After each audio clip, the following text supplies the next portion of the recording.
doesn't have service. So listen, I think you have really opened up to us a lot tonight, and I very much appreciate you, and you've been vulnerable, and this is a lot. It's a lot.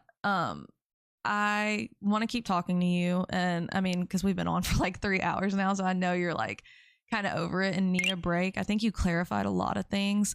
I think the chat got a lot of answers. They're just, everybody's just pouring in saying how much they support you and everything, and I just really think with what you're going through, if like you're comfortable still talking to me and letting me advise you on like trying to help you get your Medicaid and all that kind of stuff, because I do at least know kind of how to do that in my state, so I can give you a little advice. But I think that the proof, like right now, you need to focus on starting your life, being an adult. You are an adult now.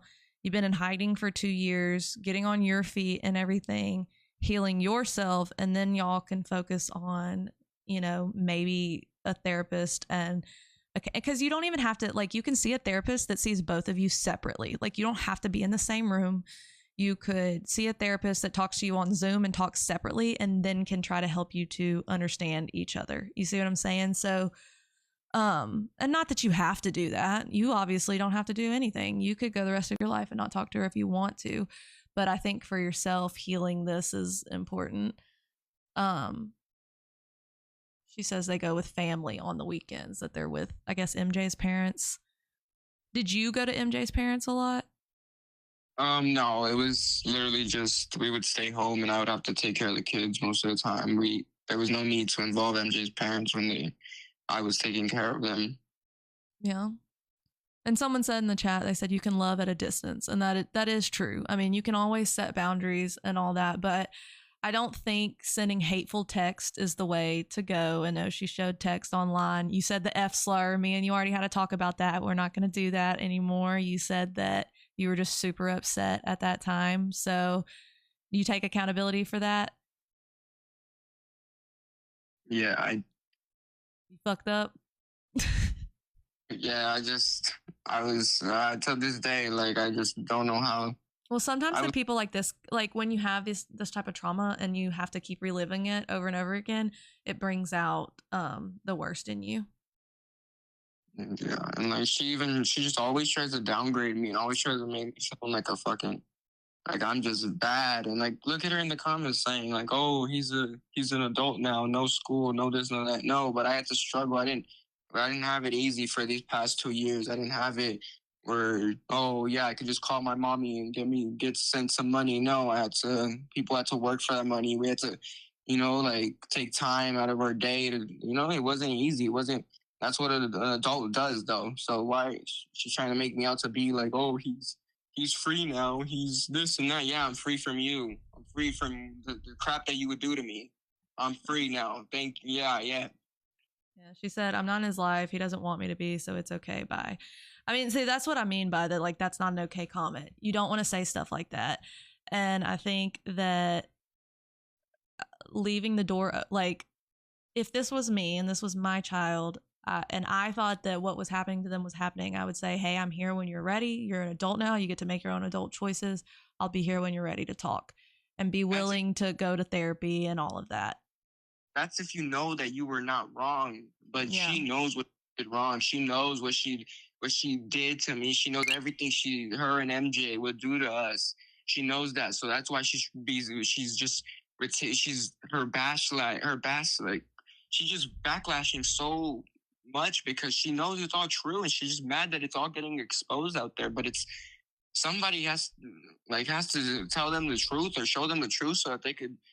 So everyone's saying your mental health matters, and happy Mental Health Month for men. So everybody, I mean, you have a lot of support, Alan. You really do. And I think that it's good that you're getting your story out. I think that, like I said, I can sympathize with her as a parent and understand her side, but I also very much understand your side, and your side is valid. And I think that she says a lot of things out of hurt. She did have to grow up quickly. She had a kid young, so she does say a lot of things out of hurt, just like you've said things out of hurt. But this back and forth of saying mean shit to each other will never fix anything, but I think it's definitely okay for you to tell your story. You know what I mean? And I appreciate, and it's okay to set boundaries. Like, it is okay to set those boundaries, but you've made it clear that if she takes accountability, that you would be willing to work on things. But I mean, it seems like that's that. Take accountability. I keep wanting to say girlfriend, your fiance is your fiance. That's not changing. And, you know, that has to be accepted in order for there to be any movement forward. Yeah. Well, do you have anything else you want to say? No, not really. I feel like I covered I covered what I could remember. Yeah, I think we really hit a lot of things. And if I mean, I'm sure I will get tons of questions and stuff after this. So maybe if you're open to another interview, we can do that. But I very much appreciate you. I know you had her sister on standby. Let's reconnect after this. I'll message you on Instagram and maybe we can organize all that, okay? Because we've been on here so long now. You had so much to clarify, but we can definitely do more, okay? Okay, sounds good. Thank you so much. You're so welcome. And you will be in my prayers, y'all's family in general. And I hope that maybe one day that, everybody takes accountability in their part and there can be some healing, okay? Thank you. Thank you so much. You're welcome. Bye. Bye. Y'all, I didn't get to I'll tell him you said that, Ruby. You just want him to be happy. I really do. Y'all, I think you have to put yourself in their shoes as a mother. What she has experienced has been traumatizing. What he feels he has experienced or has experienced, alleges he's experienced, is traumatizing. I definitely think that he was the oldest and he probably got the blunt force of things. And I tell y'all this all the time. There's 3 sides: his, hers, and the truth. Okay. So don't bully Ruby in my chat. We're not going to do that. I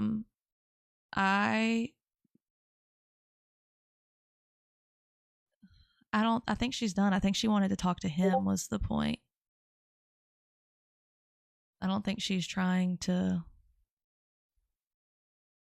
unless she wants to. I know she just wants him to be happy. I really do. I really do think she wants him to be happy. I'm not trying to switch up on him. That's not the case at all. I support him. I just think that there is 2 sides to this. I have already, George, you can type up your opinion if you want. Or George, George, tell us your credentials. What credentials do you have?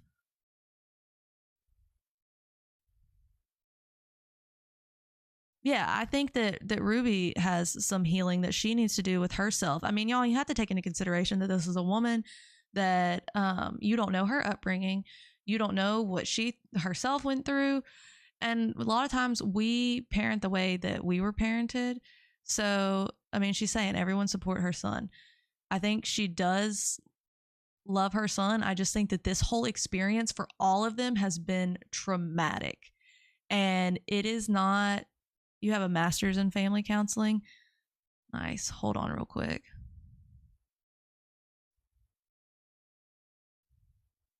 Let me text my husband real quick.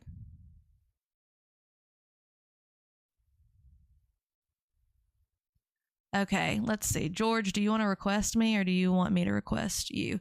Because I would like to do a full interview with you as well to talk about this. But no, I fully believe y'all. I know y'all are, of course. I knew, listen, I knew this was going to be a tough topic. And this is literally, you have no idea how much this has been weighing on me.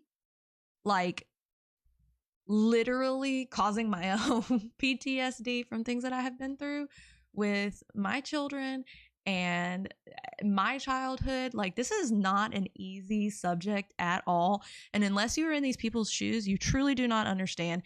And there is hard things on both sides. And if you're telling me that as a mother, you would not do everything to find your child and hunt them down and charge the people that took your kid from you, you're crazy. That's crazy. Of course you would. Don't play with me. Does that mean that she's completely innocent in the way she raised him? No. Does that mean she was criminal in the way she raised him? As far as I know, no. But what he says is valid. What he said, I mean, if that's what he feels he went through, then that needs to be talked out to her, to his mother, and it needs to be in therapy. And I know we see, so I do want to say this. George, are you still out there? Do you know how to request me? I'm trying to click it. Let's see. Invite. Oh dang, on here I can't like search you. George, request me. When I'm on the computer. Where is he at? George, type in the chat. Y'all don't know that she's not drinking every day. And George, type in the chat so I can click on your name. Oh, there you are. Oh, okay. There it is. It did come up. That she, to heal her, you know, to smother over her own demons. You know what I mean? Like the feelings that she's going through. That could be why she's doing all that. We have no idea. You don't know. Hey George, can you hear me? Hey, how you doing? Doing good. How are you? Not too bad. Good. Just You sound a listening, little